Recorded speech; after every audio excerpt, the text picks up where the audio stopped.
The moment the Galactic Council realized humans were too powerful to ignore. Part 1. The Galactic Council had watched Earth for over 200 years. From their orbiting stations near the edge of known space, they saw humans build cities, fight wars, send probes into the dark, and finally reach for the stars. To the Council, Earth was just another young species, loud, messy, and far from ready for the wider galaxy. They had seen dozens like it before. Most burned themselves out before achieving faster-than-light travel. The rest joined the Council quietly, humbly after centuries of guidance. Humans, they assumed, would follow the same path. But humans surprised them.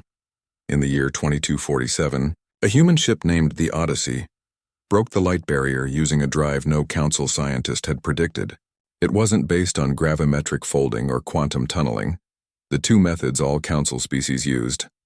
Instead, it bent local spacetime using controlled bursts of dark energy, a concept most physicists had dismissed as fantasy. The Council's long-range sensors picked up the jump near Alpha Centauri. Alarms rang through the central chamber. Elders paused their debates. Pharrell, the crystalline envoy from the Silther Collective, shimmered with concern. "They are not supposed to be here yet," Pharrell said, voice echoing through the chamber like wind through glass. Within days, the Council dispatched a first contact team. Protocol demanded it. Every species that achieved warp capability deserved a formal welcome and a careful assessment. If they showed signs of aggression, instability, or reckless ambition, the Council could impose a quarantine. It had happened before. Aboard the Odyssey, Commander Elias Grant stood on the observation deck watching the stars blur into streaks as the ship coasted through neutral space. He was 42, with tired eyes and a calm voice that had talked down mutinies and asteroid collisions alike. Beside him stood Lisa Moran, the ship's xenolinguist. She was 31, sharp-eyed, and fluent in 17 human languages. Alien tongues were her new challenge. She'd spent the last 6 months studying fragments of Council transmissions, trying to decode grammar from static. "They're coming," she said, not looking away from the viewport. "I know," Elias replied. "Just remember, smiles mean peace to us, but to some species, baring teeth is a threat." "I've got flashcards ready," she said with a small grin. In engineering, Jake Holt wiped grease from his brow and checked the core stabilizers for the 10th time. He was 29, built like a wrestler, and knew every bolt on the Odyssey by feel. He didn't trust the new drive. It hummed too quietly, like it was hiding something. "If this thing blows," he muttered to no one, "we won't even leave dust." The Council ship arrived 3 hours later. It was sleek and silver, shaped like a teardrop with no visible seams or ports. It hung in space like a thought made solid. A voice crackled over the comms. Smooth, genderless, translated through the Odyssey's systems. "Human vessel Odyssey. You have entered Council-recognized space. Prepare for contact protocol Alpha." Elias took a breath. "This is Commander Elias Grant of Earth. We come in peace and seek dialogue." The airlock cycled.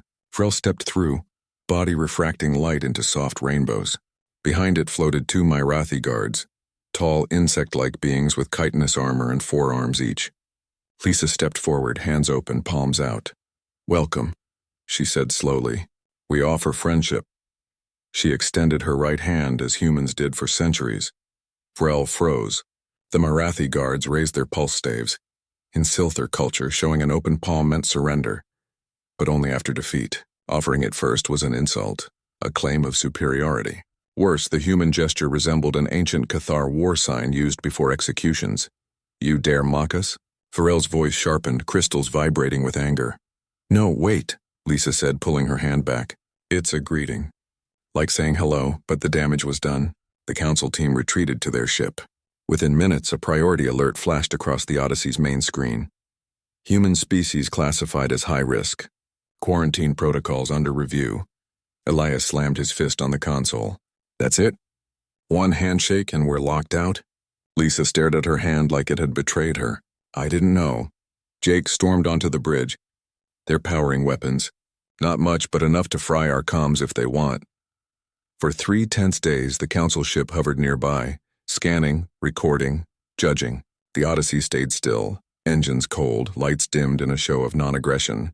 Then, just as Elias prepared to order a retreat, a new signal cut through the silence. It came from the outer rim, beyond Sirius, near the dead zone where no Council ship dared go. The message was weak, broken, but unmistakably human. This is Dr. Nina Cruz of the research vessel Horizon. Under attack. Cathar fleet? They're tearing us apart. The transmission ended in static. Elias looked at Lisa, then at Jake. The council ship hadn't moved. They were waiting to see what humans would do. Plot a jump to Sirius, Elias said. But the council? Lisa began. They want to see if we're dangerous, he said. Let's show them what we really are. The Odyssey's drive hummed to life. Space bent, and in less than a minute the human ship vanished, leaving the council envoys staring at empty stars, wondering if they'd just made the biggest mistake in galactic history. The moment the Galactic Council realized humans were too powerful to ignore. Part 2. The Odyssey dropped out of warp near the Sirius system with a shudder that rattled every bolt in its frame. Commander Elias Grant gripped the armrests of his chair as alarms blared softly. Radiation spikes, debris fields, and energy signatures unlike anything in human databases. On the main screen, the research vessel Horizon floated in silence, its hull torn open like a crushed soda can. Around it drifted the black, jagged shapes of Cathar warships, sleek, predatory, and bristling with weapons. Lisa Moran's hands flew over the comms panel. No response from the Horizon. Life signs are faint. Maybe a few survivors in the aft section. Jake Holt cursed under his breath. Those Cathar ships are running hot. They just finished firing. Elias didn't hesitate. Get us close. Silent approach.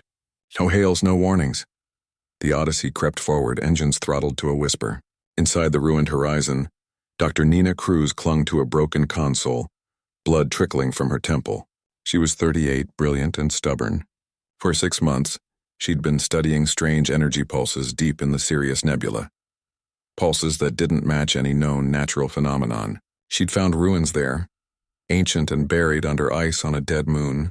Human-made scans had revealed structures older than Earth itself, humming with dormant power. She'd just sent her findings to Earth when the Cathar arrived. They didn't ask questions. They didn't demand surrender. They opened fire. Now, as oxygen levels dropped and the cold of space seeped through cracked bulkheads, Nina activated the last thing she had left, an emergency beacon wired to the artifact she'd brought aboard. It was a smooth black disk, no bigger than a dinner plate covered in symbols no one could read. When she pressed her palm to it, it glowed faintly blue. Back on the Odyssey, Jake's console lit up. What the? There's a power surge coming from the Horizon. Not nuclear. Not plasma. It's clean, like nothing I've seen. Before anyone could react, the black disk on the Horizon pulsed. A wave of invisible energy shot outward, silent and fast. It passed through the Odyssey like a breeze. But when it hit the nearest Cathar ship, every light on its hull died. Engines stalled. Weapons went dark. Even the ship's gravity failed, spilling Cathar warriors into the void. One by one, all 5 enemy vessels went dead. Silence returned to the Sirius system. What just happened? Lisa whispered. Nina's voice crackled over the comms, weak but clear. It's the artifact.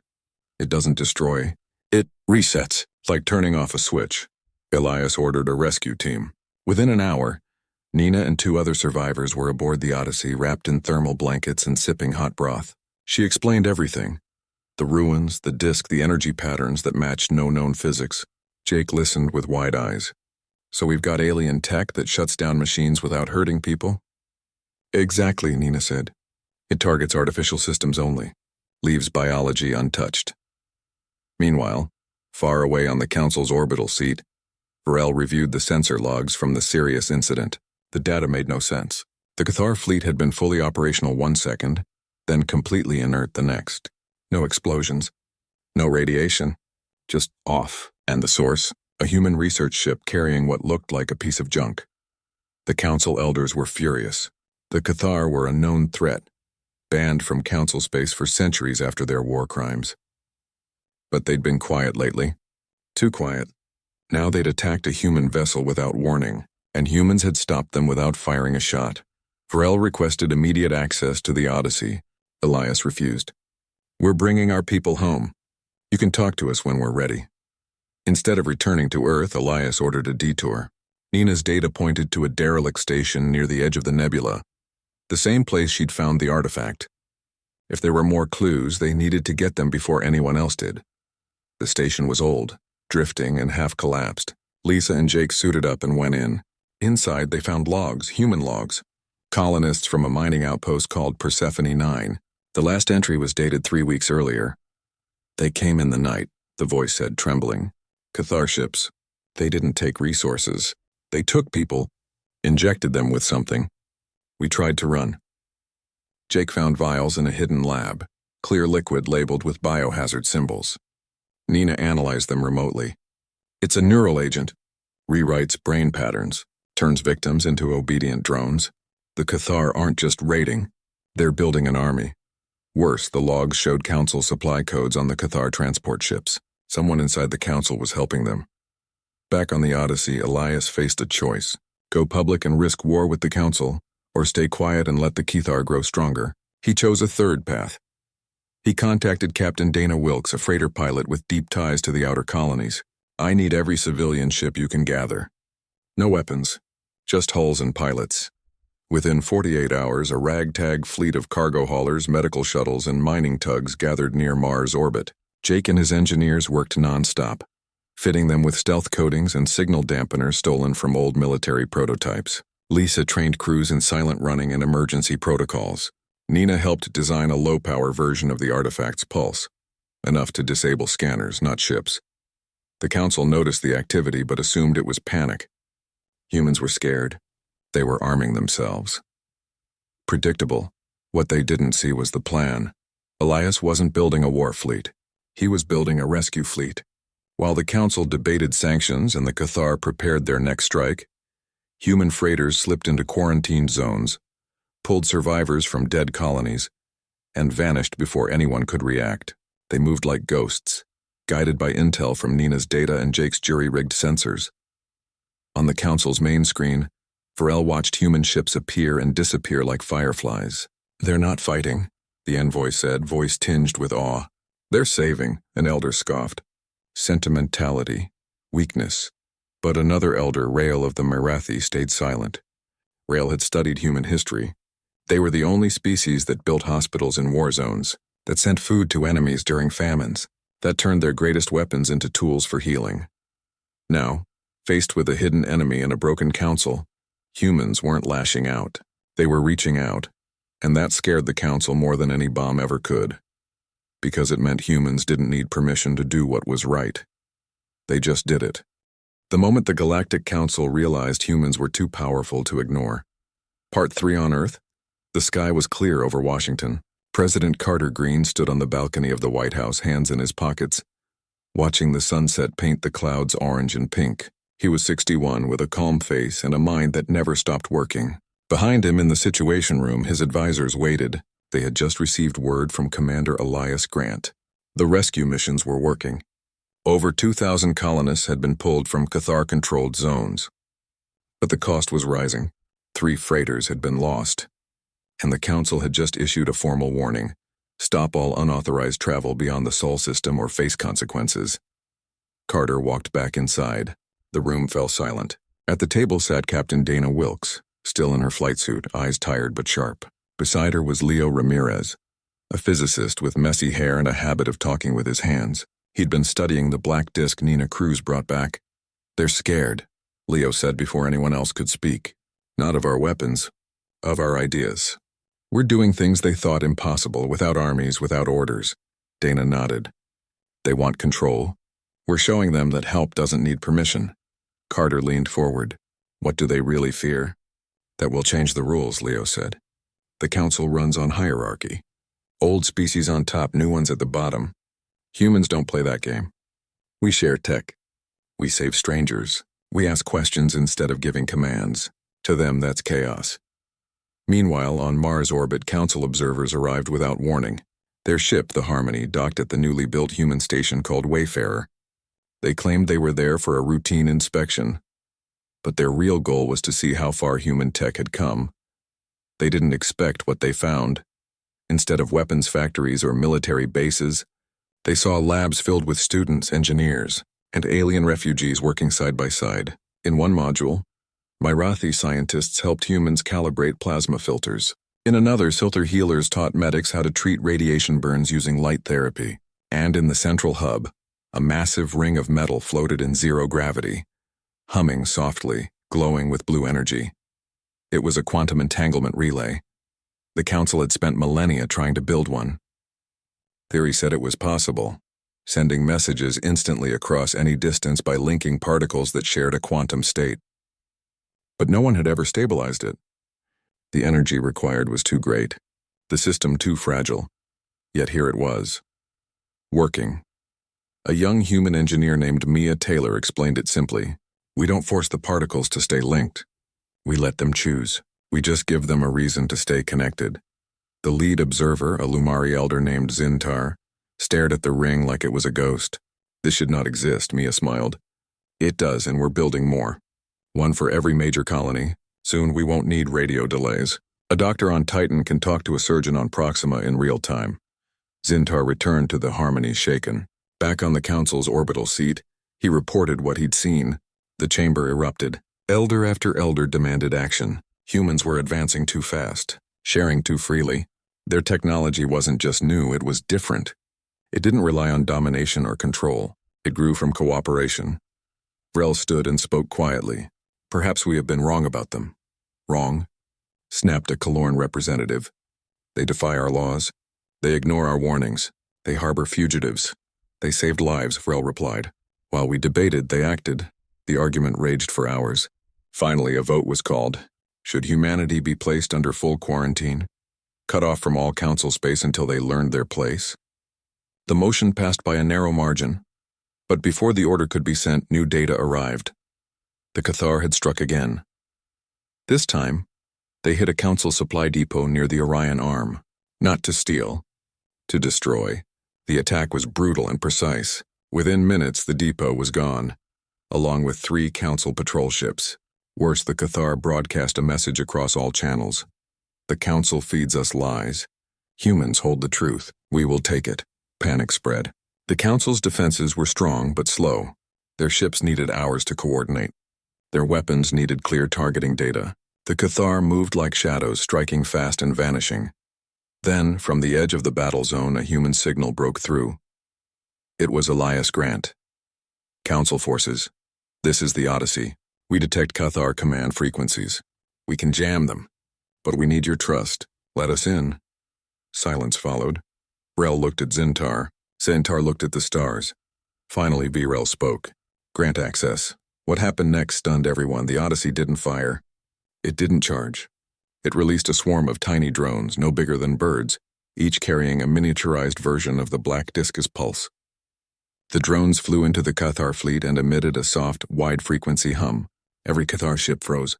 Not destroyed, just stopped. Then the Odyssey broadcast something else.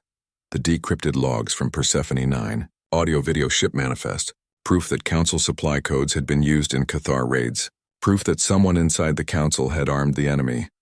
The chamber fell silent. Elders turned on each other. Accusations flew. The unity the Council prided itself on began to crack. But Elias didn't gloat. He didn't demand answers. He simply said, "We found this while saving your people. We thought you should know." Then he cut the signal. Back on Earth, Carter Green watched the footage with Leo and Dana. "They'll hate us for this," Dana said. "Maybe," Carter replied. "Or maybe they'll finally see us as equals." Leo stared at the screen where the Odyssey drifted among dead Cathar ships. "We didn't win because we were stronger. We won because we cared more." And in that moment, the Council realized something deeper than fear. Humans weren't just powerful. They were awake. The moment the Galactic Council realized humans were too powerful to ignore. Part 4. After the truth came out, the Council fell apart. Not with explosions or battles, but with silence. Elders stopped speaking to each other. Species that had stood together for centuries pulled their fleets back to their home systems. The Cathar, now exposed and desperate, did the only thing left to them. They attacked the Council's heart.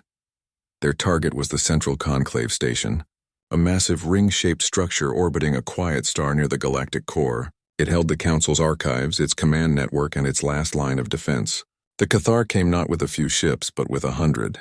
They carried planet-cracker warheads, devices that could shatter a world's crust, and neural plague drones designed to infect living minds through comms signals. Council defenses held for only a few hours. Their ships were strong but slow to adapt. Their weapons needed time to lock on. The Cathar struck fast, hit hard, and vanished into the debris they created. Within a day, the conclave station was losing power, oxygen, and hope. Vrel sent a message no one thought they would ever send. Humanity, we need your help. On Earth, Carter Green didn't hesitate. He turned to Dana Wilkes and Leo Ramirez. Get Project Echo ready. Project Echo wasn't a weapon. It was a fleet of small, fast drones built from human ingenuity and alien insight. Each drone carried no guns, no bombs. Instead, they held adaptive AI, software that learned from every encounter, every signal, every mistake. The AI had been trained on everything from ancient human war games to Marathi defense patterns. It didn't just react, it predicted. Dana boarded the Aegis, humanity's newest ship. It was smaller than the Odyssey, faster, and built for one purpose: support, not destruction.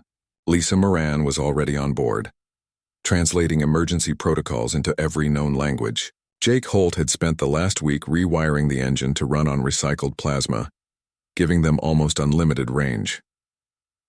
Nina Cruz stood in the science bay, holding a new version of the black disk. This one was bigger, stronger, and linked to the Echo drones. It won't just shut systems down, she said. It'll rewrite their code, make them harmless. The Aegis jumped to the conclave system in under an hour. What they found was chaos. Burning ships, drifting bodies, Cathar fighters weaving through wreckage like sharks in bloodied water. The Council's last defense line was crumbling. Dana didn't order an attack. She opened a channel. All Council and Cathar forces, this is Captain Dana Wilkes of Earth. Stand down. We are here to stop the fighting, not join it.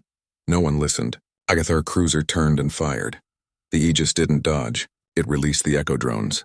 Hundreds of them poured into space, silent and swift. They didn't target weapons. They targeted command nodes, the central systems that told Cathar ships when to fire, where to go, how to think.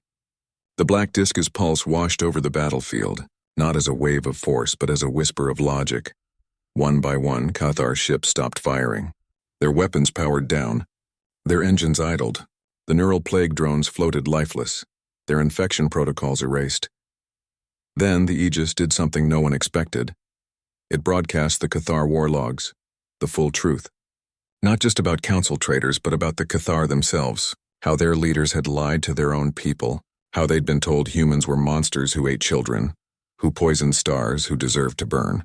The log showed Cathar soldiers hesitating before attacks, questioning orders, even trying to warn human colonies. The broadcast played in every language, on every channel, on the conclave station. A young Cathar pilot named Tavok heard his own brother's voice in the logs, pleading for peace before being executed for disobedience. He powered down his weapons and opened a channel to the Aegis. I surrender. Others followed. Within an hour, the battle was over. Not because someone won, but because everyone saw the truth. Vrel met Dana on the damaged conclave station. The crystalline envoy's light was dim, voice soft. You could have destroyed them. You chose not to. We don't fight to win, Dana said. We fight to end fighting. Back on Earth, Carter Green watched the reports with Leo. They'll never see us the same way again. Good, Leo said. Maybe now they'll stop trying to control us and start learning from us. In the days that followed, the Council held an emergency session. The traitors were found, 3 elders who had secretly armed the Cathar to weaken rival species. They were removed not with violence but with votes, the first time in Council history that justice came from words, not weapons. Elias Grant arrived on the Aegis, reuniting with Dana and Lisa. Together, they helped repair the conclave station. Human engineers worked alongside Silthar builders and Myrathi medics. Jake Holt showed Cathar mechanics how to fix their own ships without violence. Nina Cruz shared the black disk's design with every species that asked, not as a weapon, but as a tool for peace. The galaxy was changing, and humans weren't leading the change with force. They were inviting others to join it. As the stars turned and ships came and went, one truth became clear to every Council member who watched the humans work, heal, and build. Humanity's power wasn't in what they could destroy. It was in what they could restore. The moment the Galactic Council realized humans were too powerful to ignore. Part 5. The Grand Chamber of the Galactic Council was quiet. Not the tense silence of fear or anger, but the calm hush of awe. The high-arched walls, usually lit by the shifting colors of 7 species banners, now glowed with a soft white light. At the center of the room, Elias Grant stood alone, wearing a simple Navy uniform with no medals, no rank pins, just the Earth symbol stitched over his heart. Around him sat the elders, Vrel of the Silthar, Rael of the Mirathi, Zintar of the Lumari, and the others who had once judged humanity from afar. They had called this meeting to offer humanity a seat on the council. Full membership, equal voice, access to all knowledge, all trade routes, all defense networks. It was the highest honor any species could receive. Elias listened as Varel spoke the formal words. By the will of the conclave and the witness of the stars, humanity is invited to join the Galactic Council as a founding peer. Then he paused. Do you accept? Elias looked around the room. He saw the faces that had once labeled humans as unstable, dangerous, too young. Now those same faces held something new. Respect, yes, but also humility. Thank you, Elias said, but we decline the seat. A murmur rippled through the chamber. Zintar leaned forward. You refuse honor? Not honor, Elias said. Just the old way of doing things. The council was built on power balancing. Strong species watching over the weak, old ones guiding the new. But that's not how peace grows. It grows when everyone has a chance to rise, not just a few at the top. He stepped forward. Instead, we propose a new charter, one where advancement isn't measured by how many weapons you have, but by how many lives you lift, where technology is shared, not hoarded, where mistakes are forgiven, not punished forever. Rael of the Mirathi was the first to nod. You speak like the ancients did, before fear took root. The vote was held not with lights or signals, but with open hands raised in unity. Every elder agreed. The new charter would be written, and humans would help draft it. Back on Earth, Lisa Moran packed a small bag. She wasn't going to war or on a secret mission. She was moving to the Conclave Station as Earth's first interstellar cultural liaison. Her job wasn't to negotiate treaties, but to teach how humans greet, mourn, celebrate, and listen. She would show others that a handshake wasn't a threat, but an invitation. In a lab on Mars, Leo Ramirez stood before a group of alien scientists, Silthar, Mirathi, even a reformed Cathar engineer. He held a simple device no bigger than a book. This is a quantum communicator, he said. It uses entangled particles to send messages instantly. We're giving the design to all of you. No fees. No secrets. The Cathar engineer blinked in disbelief. Why would you share this?